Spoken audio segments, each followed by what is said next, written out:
Hey, thanks so much for being here and watching this video. If you enjoy this kind of content, I'd really appreciate it if you subscribed. I'm working toward hitting 1,000 subscribers, and your support truly makes a difference.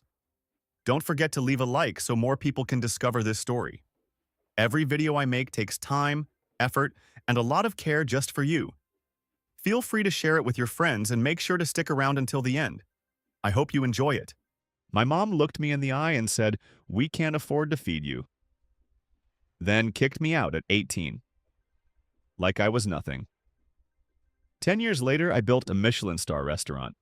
He said it like it was already decided, like I wasn't even part of the equation anymore. That's when something inside me shifted, and it didn't shift back. Sup, Reddit?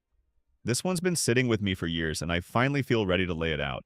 It's not quick, it's not clean, but if you stick with it, you'll understand exactly why what happened later happened.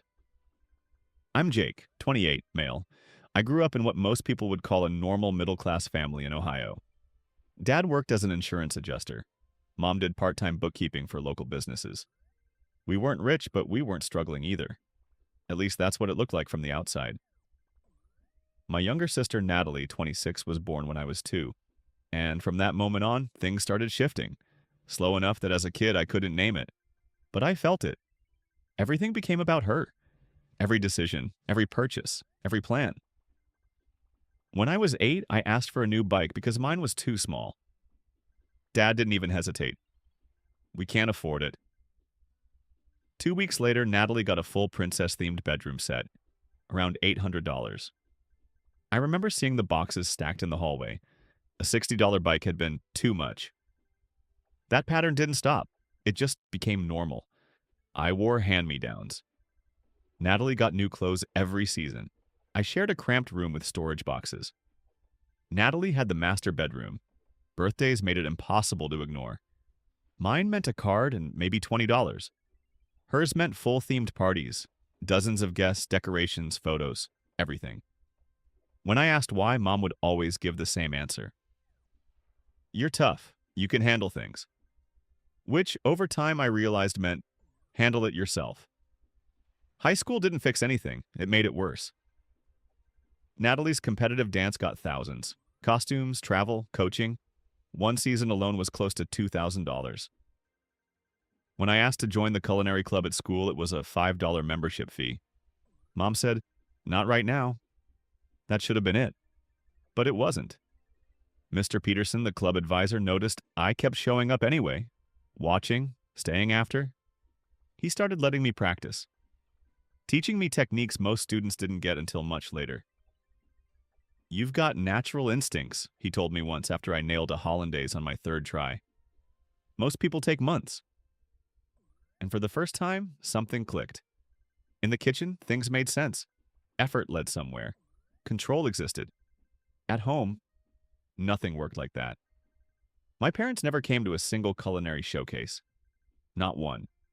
When I won 2nd place in a regional cooking competition, I brought the trophy home, still buzzing. Mom glanced at it for maybe half a second. "Did you clean your room?" That same year, Natalie placed 4th in a local dance competition. We had a full celebration dinner. Relatives invited, photos everywhere, social media posts for weeks. I remember sitting there watching it all happen and realizing something I couldn't unsee. Senior year made everything even clearer. I got accepted into a culinary institute about 3 hours away, one of the best programs I could realistically get into. Tuition was about $30,000 a year. I'd been working at a diner since I was 16, saved around $8,000. I asked my parents if they could help, or at least co-sign a loan. Dad laughed. "We're not spending that kind of money so you can learn to flip burgers." "Get a real job," Mom added. 2 months later, they bought Natalie a brand new Honda Civic for her 16th birthday. $22,000. She hadn't even asked for it. I was still driving the same beat-up Toyota they'd bought for $500. But Natalie needs reliable transportation for dance. Of course she did. By then, the numbers didn't even need to be guessed anymore. In my junior year alone, they spent over $15,000 on Natalie. On me? maybe $300, and only because my work shoes literally fell apart. When I showed Mom the numbers, she didn't deny it. She got angry. How dare you track our spending like that? We give you a roof and food. Then she said something that didn't make sense at the time. Your sister has special needs. Natalie wasn't sick. She wasn't struggling. She just got everything. The breaking point came 3 weeks after I turned 18.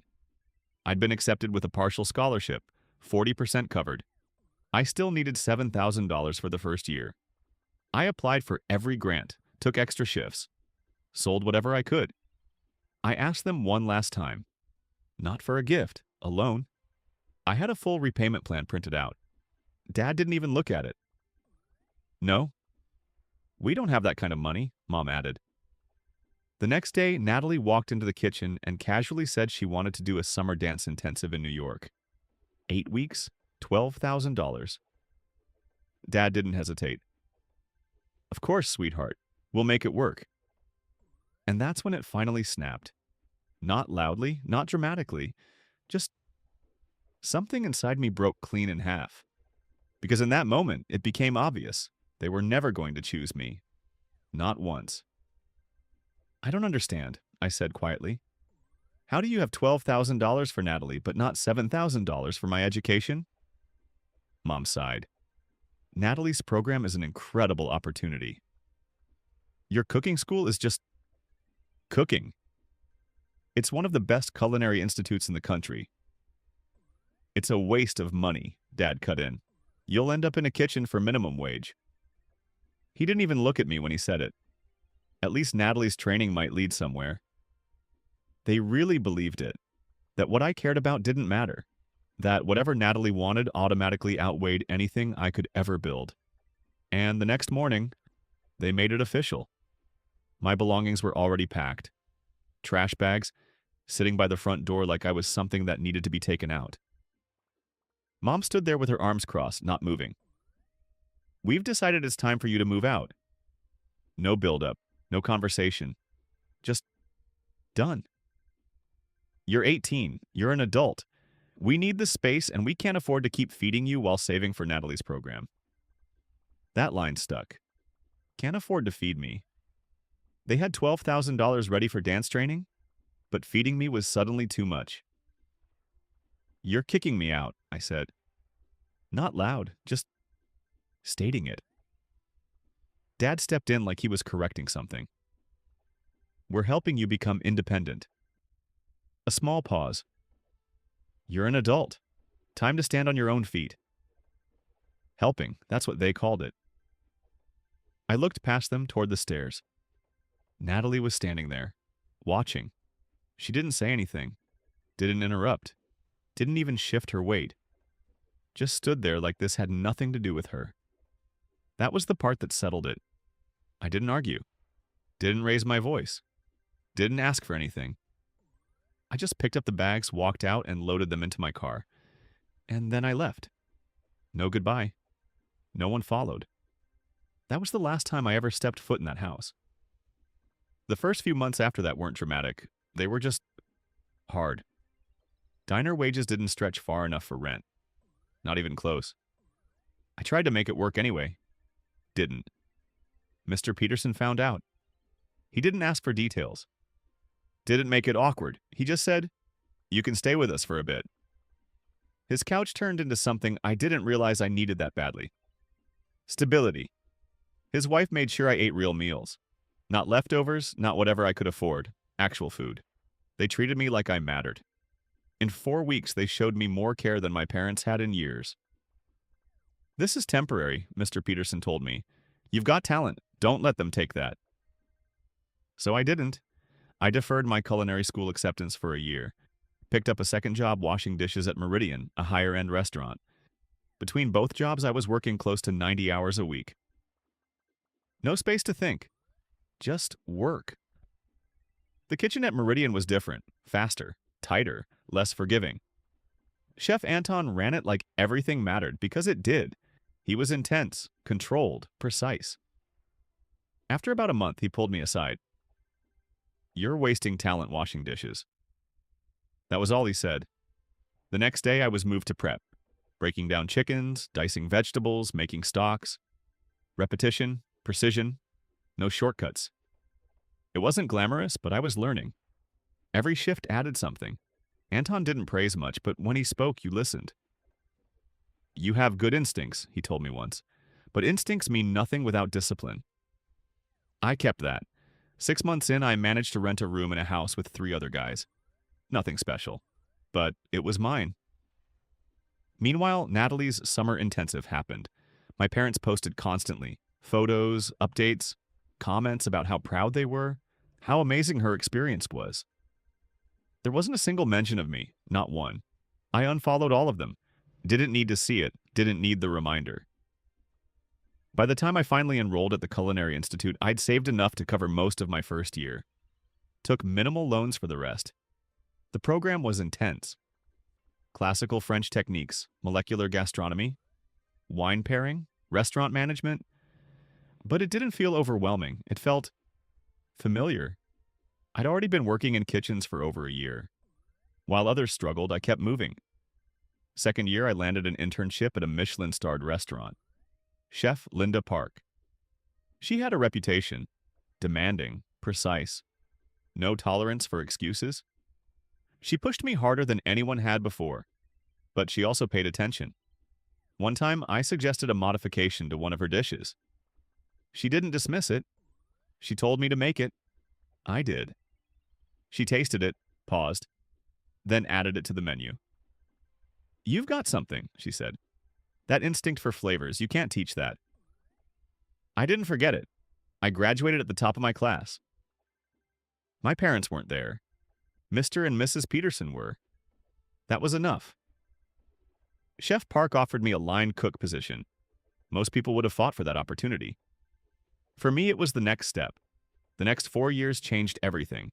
I worked every station, learned how she built dishes, how she ran operations, how decisions got made under pressure. When she opened a second location, she chose me to run the kitchen. At 24, I became head chef. Within a year, the restaurant earned its own Michelin-Star. The recognition didn't feel real at first. Reviews, mentions, my name showing up in places I used to read. At 26, I left. Not because I had to, because I wanted something that was mine. Opening my own place wasn't easy. Finding investors took time. But having a Michelin-Star and Chef Park backing me opened doors. I pitched my concept. Elevated comfort food. Seasonal ingredients. Locally sourced. Ember opened in a renovated warehouse downtown. Exposed brick. Open kitchen. 60 seats. A small menu that changed weekly. The first 6 months were rough. Long hours. Constant pressure. Money tight. But slowly people noticed. Bloggers came. Then critics. Reservations filled weeks in advance. Year 2, we earned our first Michelin-Star. I was 27, head chef, owner. The kid who got kicked out at 18 had built something real. My team became more than staff. Christina, my sous chef, had been there since the beginning. She understood how everything needed to run.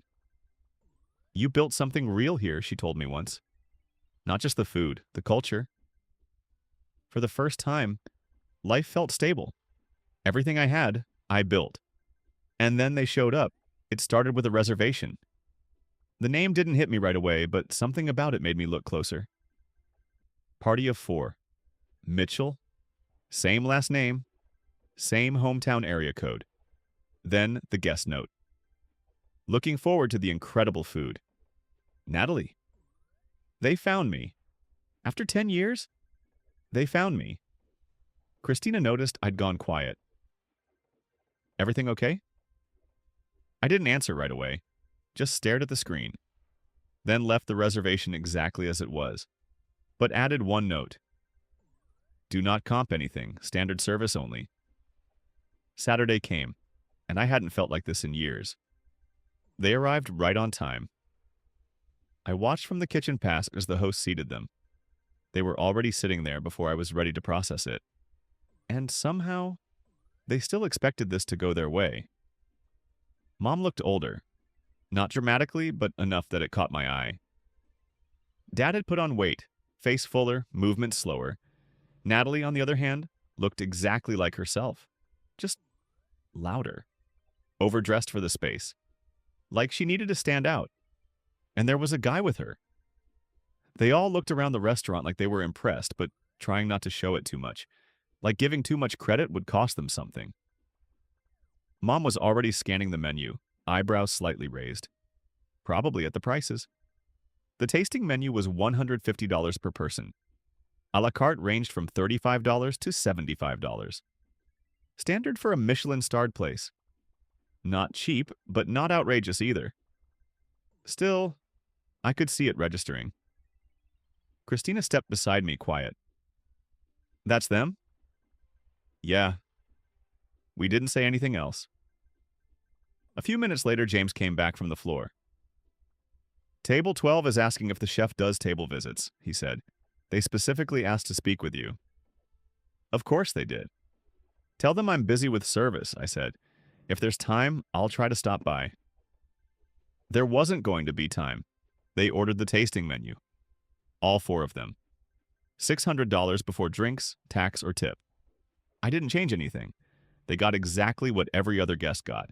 Same pacing, same attention, same execution, no special treatment, no shortcuts. Course after course went out clean. Precise. Intentional. James checked in after each one. They like it, he said after the second. Your mom keeps asking how things are prepared. Of course she did. Your dad mentioned the portions, he added later. That didn't surprise me either. And your sister, she's taking pictures of everything. Of course she was. Nothing about them had changed. After the main course, James came back again, but this time he hesitated. They're asking again if you can come to the table, he said. Your sister told me to say it's important. Family business. Family business during Saturday service. Christina's hand brushed my arm. You don't have to go. I stood there for a second longer than I needed to. I'll go, I said, but not for long. I took off my chef's coat, washed my hands slowly, gave myself just enough time to steady everything. Then I walked out. Table 12 was already watching for me. As I got closer, all of them straightened slightly, like they were preparing for something rehearsed. Smiles came on too fast. Jake! Mom stood up like she was going to hug me. I took a small step back. Just enough. She stopped. That hesitation stayed in the air.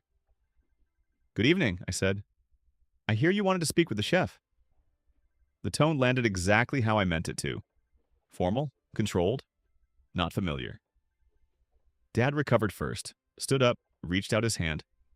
I didn't take it, kept my hands behind my back, maintained distance. Son, it's so good to see you, he said.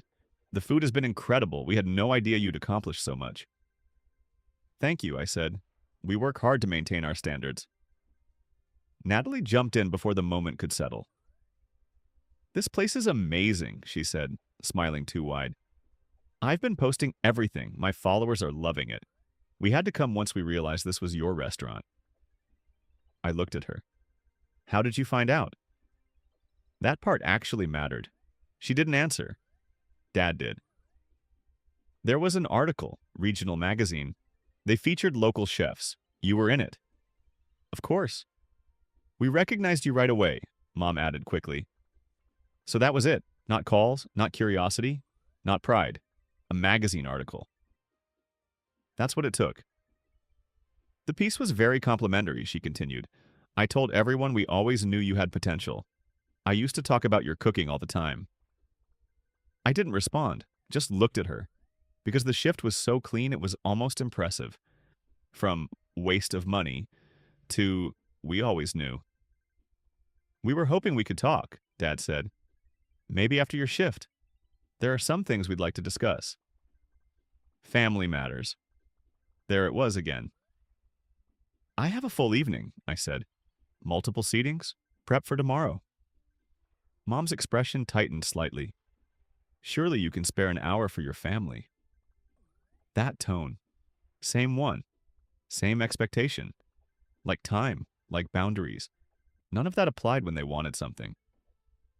I treat all my guests equally, I said. And right now, I have other tables that need attention. A small pause. Please enjoy your dessert course. James will bring it shortly.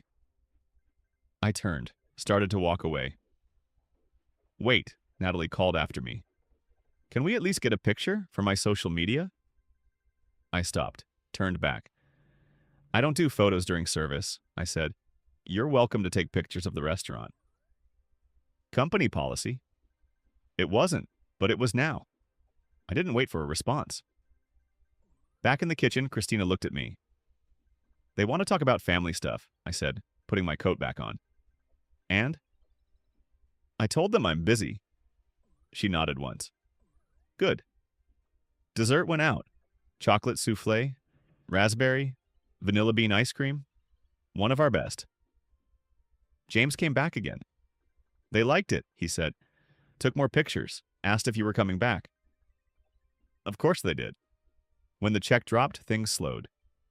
James watched it happen. Your dad stared at it for a while, he said quietly, then handed over his card. $6.48 with drinks. Automatic 20% gratuity for parties over 3. Just under $800 total. A long pause before the payment went through. Then James came back again. Different this time, tighter. Table 12 is asking to speak with a manager. They really thought it would end differently. That, after everything, I'd still fold. And when the check hit the table, that's when it finally broke open. They're disputing the check. James said it quietly, but there was tension in it. What's the issue? He hesitated just a second. They expected the meal to be comped. Said, since you're family, they assumed they wouldn't be charged. Of course they did.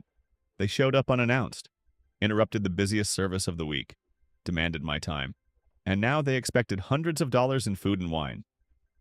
For free. Because we share a last name. Tell them the check is correct, I said. We don't comp meals for anyone. That's our policy. James didn't move right away. The dad's getting kind of aggressive, he added, saying it's disrespectful to charge family. I could already feel the room shifting. Other tables are starting to notice. Of course they were. I wiped my hands slowly on a towel, took off my coat again, and walked back out. You could feel it before you even got to the table. Heads turning, conversations dipping. That subtle silence when people are pretending not to watch. When I reached them, Dad didn't wait. Jake, he said, loud enough for the nearby tables to hear, there seems to be some mistake with the bill. A small pause. We assumed, given our relationship, the meal would be complimentary. There's no mistake, I said. The bill is correct. Natalie leaned forward like this was obvious. But we're family. Like that explained everything. Like that erased everything. You're guests in my restaurant, I said, calm, steady. All guests pay for their meals. That's how this works. Mom's face flushed almost instantly. Her voice followed. After everything we did for you, you can't even treat us to one dinner? A beat. After we raised you and gave you everything? That hung. People heard that.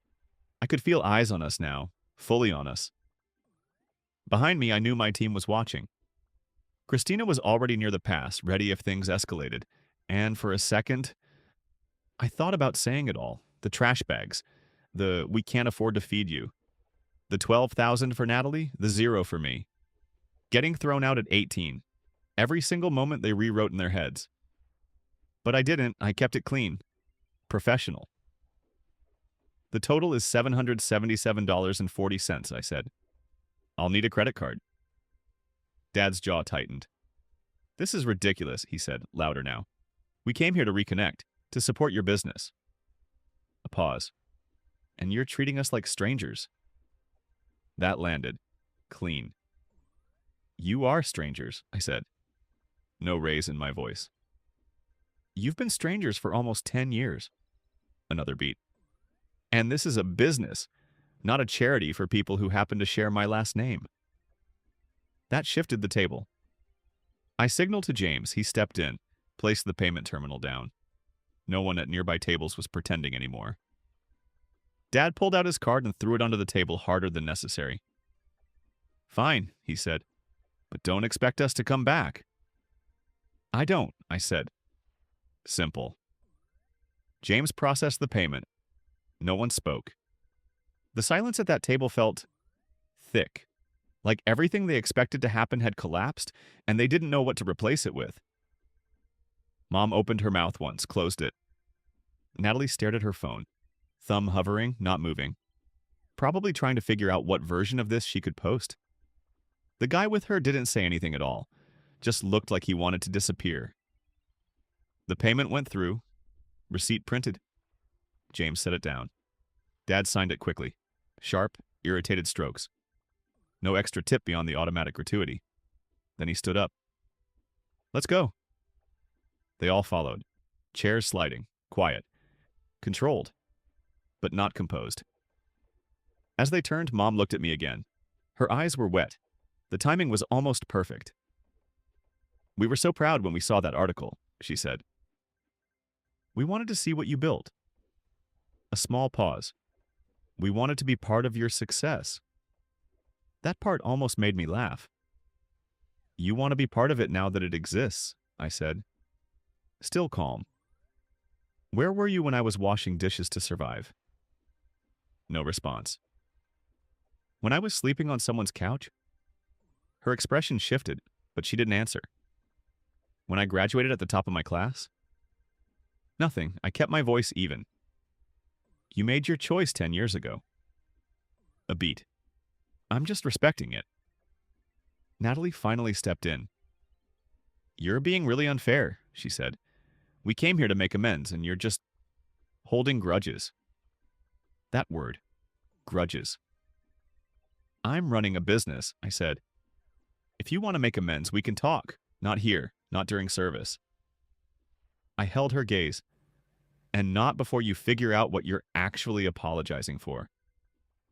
A pause. "But showing up unannounced and expecting free food?" I shook my head slightly. "That's not making amends."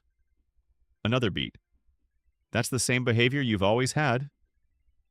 No one had anything left after that. They left. No goodbye, no last comment. Just gone. I watched them walk out. Not alone. Dozens of diners had seen enough to understand what happened. The door closed behind them, and for a few seconds, the entire restaurant went quiet. Then one table started clapping. Another joined, then another. Within moments, the whole room was applauding.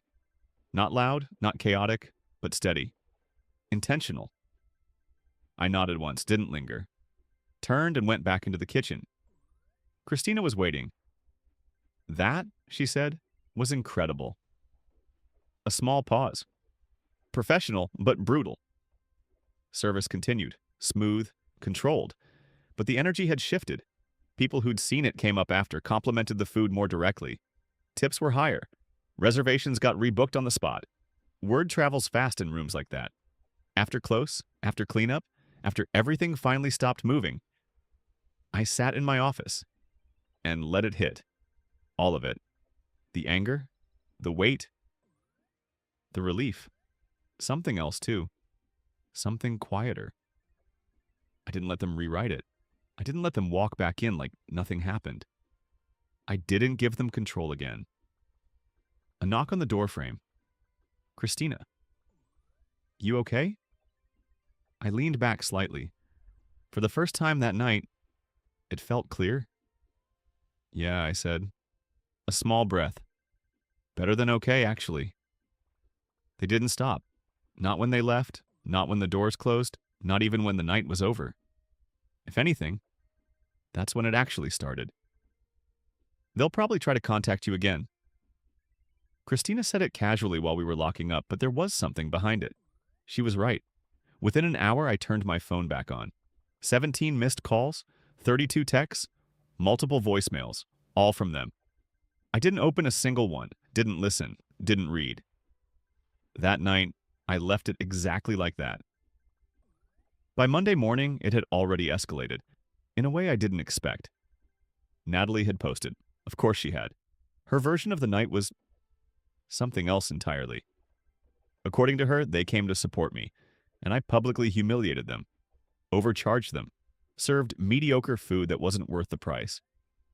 She framed it clean, controlled, emotional in all the right places, like they were victims, and I was the problem.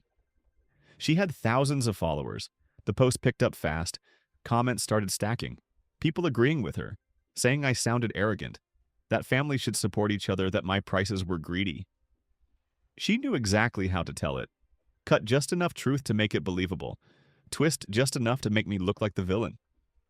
What she didn't know was who had been in that room. 3 of the diners from that night were food bloggers, not small accounts. People with real followings. By Sunday evening, they'd all posted, and their version didn't match hers. Not even close. One of them, Janet, wrote, "Witnessed something incredible at Ember last night. A family showed up expecting a free meal at a Michelin-starred restaurant. The chef handled it with professionalism and grace. Food was exceptional. Watching him stand his ground made the night unforgettable." Another one kept it simpler. PSA, being related to a chef doesn't mean you eat for free. Watched a table throw a fit at Ember when they had to pay like everyone else. Chef handled it perfectly. Also, the duck, worth every penny. The third went further, detailed, direct. There's a story circulating about a chef mistreating his family. I was there. Here's what actually happened. They broke it down. Unannounced arrival, demanding special treatment, expecting the meal to be comped. And then, the reaction when it wasn't. No spin, just facts. Those posts spread. Fast, shared, reposted, screenshotted. Other diners from that night started commenting too, confirming details, adding context. Within 24 hours, Natalie's version started cracking. Too many people had seen what actually happened. Too many accounts saying the same thing. Then the industry picked it up. Other chefs chimed in. Restaurant owners shared their own stories about family expecting free meals, special treatment, exceptions. The tone shifted from "you're wrong" to "we've all dealt with this." By Tuesday, it hit local news. They reached out for comment. I declined, but my publicist handled it. Yeah, it turns out having a Michelin star comes with that. The statement was simple, controlled. Chef Jake maintains a policy of treating all guests equally, regardless of personal relationships. Ember does not comp meals for anyone, as this would be unfair to paying customers. We appreciate the support from the dining community and look forward to continuing to serve our guests. That was it. No drama, no defense, just policy. And it worked. It shut the whole thing down, at least publicly. Privately, they didn't stop. Calls kept coming, texts too. Dad left voicemails, short, sharp, demanding I fix this, telling me I was embarrassing the family. Mom's messages were longer, emotional, about how hurt she was, how I'd taken things too far. Natalie's were different, angrier. She said I'd ruined her reputation, that I owed her an apology. I didn't answer any of them, not one. Instead, I had my attorney send a cease and desist. Defamation. That got her attention. She deleted the original post, but not completely. Left behind vague ones about toxic family, about learning who people really are when you succeed. That part stuck, because if anything, success hadn't changed me. It just removed their control. Meanwhile, Ember didn't slow down. If anything, it surged. Reservations filled out 2 months ahead. People wanted to come, not just for the food, for what they'd heard, for what happened. We added another seating just to keep up. Every night felt tighter, sharper, like the restaurant had found another layer. About 2 weeks after everything, something unexpected happened. An older couple came in. Quiet, no attention. After their meal, they asked to speak with me. I assumed it was the usual. Compliment, question, maybe feedback. I went out to their table. The man stood up, extended his hand. "I'm Thomas Mitchell," he said. A small pause. "Your father's brother." "My uncle, someone I'd never met." I shook his hand. Careful, measured. Another family member showing up? didn't feel like a good sign. "I wanted to see what you built," he said. His tone wasn't like theirs, not demanding, not rehearsed. And I wanted to apologize. That made me pause. "On behalf of the family." His wife nodded beside him. "Not everyone agreed with how your parents treated you." A beat. "We heard about what happened when you were 18. They really thought they still had a claim on me. Even after everything, even after 10 years of silence. And the worst part, they said it like it was reasonable. We were living overseas at the time," Thomas continued. "For my work." His voice stayed steady. No performance. No edge. "When we came back and found out what happened, that they kicked you out with no support." A pause. "We were appalled." His wife nodded beside him. "We tried to find you," he added. "But your number had changed, your social media was gone, and we didn't know how to reach you." I didn't answer right away, because that didn't fit the version I'd built in my head. I'd always assumed the rest of the family either agreed with my parents, or didn't care enough to say anything. Apparently, that wasn't true. "The meal was exceptional," his wife said softer. "You've built something remarkable here." Then she added carefully, "We just wanted you to know, not everyone in your family thinks what they did was acceptable." That landed differently, not heavy, not sharp, just something opening slightly where everything had been closed. We talked a few more minutes, nothing dramatic, no pressure. They gave me their contact information before they left. "If you ever want to reach out," Thomas said, "we'd welcome it." No expectation behind it. Just an open door. After they left, I stood there for a second longer than usual. Christina noticed. "What was that about?" I exhaled once. "Apparently, I have family members who aren't terrible." She raised an eyebrow. "Didn't expect that, huh?" "Not even a little." The next contact came in a way I didn't expect either. An email from Mr. Peterson. He'd retired but somehow heard about the restaurant, and everything that came with it. The email was short, direct. "Jake, I always knew you'd do something extraordinary. I'm sorry your parents couldn't see what was obvious to everyone else. You were the best student I ever taught, not just because of your skills. You had heart. You still do. That meal you served them was worth every penny. I'm proud of you." I read it twice. Then I called him. We ended up talking for over an hour. He told me about retirement, his grandkids, his garden. I told him about everything else. The restaurant, Chef Anton, Chef Park, the way it all came together piece by piece. "You built this yourself," he said. A pause. "That's what makes it real." He wasn't wrong. Nothing was handed to me. Not a single part of it. And that's what my parents never understood. They thought I owed them for doing the bare minimum. Food, shelter, basic education. Like that was some kind of investment. Like throwing me out at 18 was supposed to teach me gratitude. What it actually taught me was that I was better off without them. 6 months after the restaurant incident, things had settled into something steady. Ember was thriving. We expanded the wine program, added a chef's table experience, hired 2 more line cooks just to keep up. I'd started planning a second location, smaller, more casual.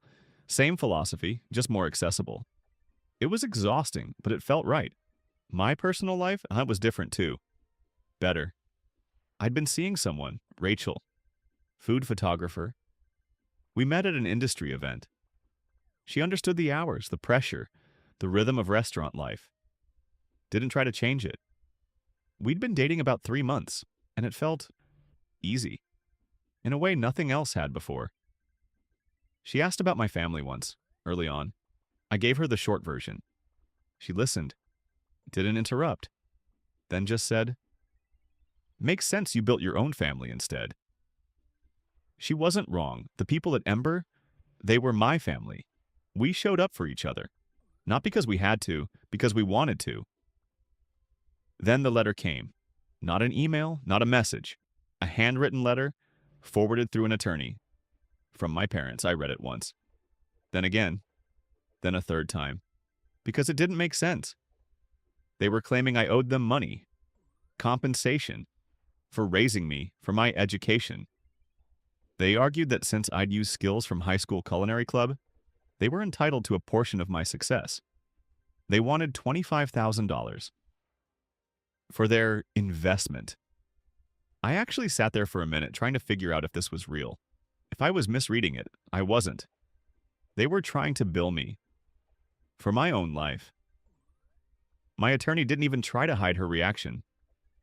She laughed. "This has no legal standing," she said. "None. Parents are required to provide food, shelter, and education until 18. They can't invoice you for it later." A pause. "And claiming ownership of your career because of a high school class?" She shook her head. "That's absurd." She sent a response. Short. Professional. Final. No merit. Cease contact immediately. Any further harassment would result in legal action. 2 days later, my phone rang at the restaurant. Lunch service. The host transferred it to my office before realizing who it was. I picked up. "Jake," Dad said, "we need to talk about this rationally." Rationally? I leaned back slightly. "The situation where you're trying to extort money from me?" "It's not extortion," he snapped. "It's fair compensation." "For what?" "We raised you, fed you, put a roof over your head." "That's the legal requirement," I said. "Nothing more." A pause, then I added, "And then you kicked me out at 18 because you couldn't afford to feed me." Silence. "You remember that part, right? We were helping you become independent." "No," I said. "You were choosing one child over the other." A beat. "Like you did my entire childhood." They didn't back off. Not after the call, not after the lawyer. If anything, they just changed tactics. "And now that I've succeeded despite you," I said, "you want money." There was a pause on the line. Then he shifted. "Your mother misses you," Dad said. "This conflict is killing her. She cries every day about not having a relationship with her son." I leaned back in my chair. "She had 18 years," I said. 18 years to build a relationship." Silence. "She chose not to." Another pause. "And now that her son is successful, suddenly she's devastated?" I exhaled once. "That's not missing me. That's missing access to my success." "You've changed," he said. "Success made you cold." "No," I said. "Getting kicked out at 18 made me independent." A beat. "Working 90-hour weeks made me tough." Another. "Building something from nothing made me confident." I let that sit. "You're just upset the son you wrote off as worthless turned out to be worth something." I didn't wait for a response. I hung up, then I blocked everything. Numbers, emails, anything they could use. The letters kept coming for a few weeks, more aggressive, then more desperate. My lawyer handled all of it. Eventually, it stopped. Either they ran out of money for legal fees or someone finally told them they didn't have a case. Through all of that, Ember didn't slow down. It grew.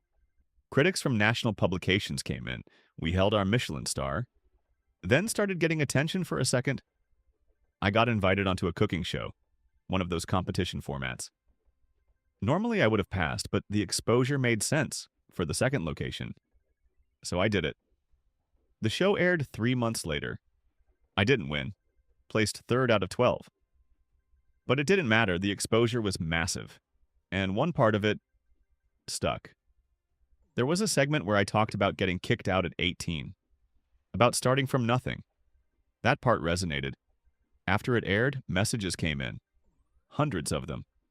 People sharing their own stories. Families who didn't support them. Being told their goals didn't matter. Building something anyway. Choosing their own path. One message stood out. 17-year-old kid, Florida. Parents telling him becoming a chef was a waste. He asked if he should give up or keep going. I didn't text back. I called him. We talked for an hour. I told him about Mr. Peterson, about Chef Anton, about finding people who believe in you when your own family doesn't. Are you any good? I asked him. A pause. I think so, he said. My home ec teacher says I have talent. Then go to that teacher, I said. Ask for help. Ask for mentorship. Another pause. The right people show up if you're willing to work. 3 months later, he sent me a video. He was in a real kitchen. After-school job at a local restaurant. The chef there had taken him in, training him. His message was simple. Thank you for believing in me when my parents didn't. You changed my life. That hit harder than anything else. More than reviews, more than stars. Because I'd been that kid. I knew exactly what that felt like. So I did something about it. Started small, a scholarship fund, for culinary students who didn't have support. Nothing huge. Just enough to cover tuition, books, basic supplies, funded it through a portion of Ember's profits. Plus donations from people who heard the story. The first recipient was him. He got into culinary school. We covered half his first year. He sent a photo from his first day. Chef White's biggest smile I'd ever seen. That's what success is supposed to be. Not revenge, not proving people wrong, but building something, and then using it, helping the next person. It's been almost 10 years since they put my life into trash bags and left it by the door. 8 years since Ember opened. We have 2 Michelin stars now. The second location opened last year. It's doing well. The scholarship has helped 15 students so far. My parents still try, not directly, through distant relatives, old family friends. Same message every time. We're proud. We want to reconnect. I don't respond. Natalie got married last year, I know, because someone forwarded the invitation. I wasn't on it. Her dance career never went anywhere. Turns out effort matters more than expectation. Last I heard, she's working in marketing, still in the same hometown. My life moved forward. Rachel's still here. She understands the work, understands me. She's close with my team, with Mr.